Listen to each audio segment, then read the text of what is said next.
8वीं वाले सभी प्यारे विद्यार्थियों के लिए आ चुका है आज 2 बजे का पेपर, जो कि आपकी स्क्रीन के सामने है।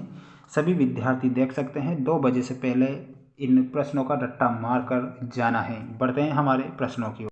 और क्वेश्चन यहाँ पर पूछा गया है, सभी देख सकते हैं। सही विकल्प चुनकर लिखना रहेगा, जिसमें पहला प्रश्न है आनंदपाल की क्या विशेषता थी। देखिए, आनंदपाल की क्या विशेषता थी। विशेषता में आप बताएंगे वे विद्वान का आदर करते थे या उनकी महत्वपूर्ण विशेषता थी, ये आप याद रखेंगे। अगला क्वेश्चन याद रखना है आपको, शिक्षा प्राप्त करने का उद्देश्य रही तो धनोपार्जन, यश प्राप्ति, लालच या फिर मानव कल्याण। शिक्षा प्राप्त करने का महत्वपूर्ण उद्देश्य क्या होता है, मानव कल्याण। तो मानव कल्याण हमारा सही उत्तर के रूप में हो जाएगा। पार्थ नाम किसका है, पार्थ नाम किसका है, तो यहाँ पर आप बताएंगे अर्जुन को भगवान श्री कृष्ण ने पार्थ नाम दिया था। आप व्यर्थ ही कष्ट कर रहे हैं, वाक्य में सर्वनाम क्या है। देखिए, सर्वनाम क्या होता है, जो संज्ञा और सर्वनाम की विशेषता बताते हैं उसे सर्वनाम कहते हैं। क्वेश्चन पूछा गया है आप व्यर्थ ही कष्ट कर रहे हैं, इसमें आपको सर्वनाम बताना रहेगा। तो इसमें सर्वनाम क्या होगा फोर्थ में, और वो हो जाएगा व्यर्थ। व्यर्थ जो शब्द है वो एक सर्वनाम है, तो यहाँ आप करेक्ट करेंगे। धनुर्धर शब्द का सही संधि विच्छेद बताइए, तो संधि विच्छेद करके बताना रहेगा फिफ्थ में, और धनु प्लस धर, option number c will be correct answer. मान सम्मान शब्द में समास विग्रह है, तो मान सम्मान का जो समास विग्रह होगा वो हो जाएगा सभी प्यारे बच्चों का 6 में मान और सम्मान।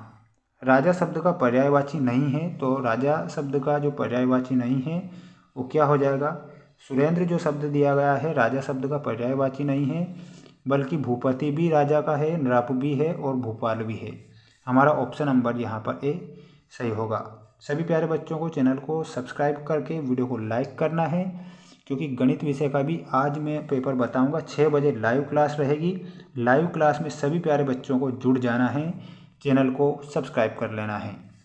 देखिए, योगेश्वर को कहा गया है, योगेश्वर किसे कहा गया है, तो योगेश्वर कहा गया है भगवान कृष्ण को, भगवान कृष्ण को योगेश्वर कहा गया है। गीता में श्लोक हैं, तो गीता में कितने श्लोक हैं, गीता में 700 श्लोक हैं।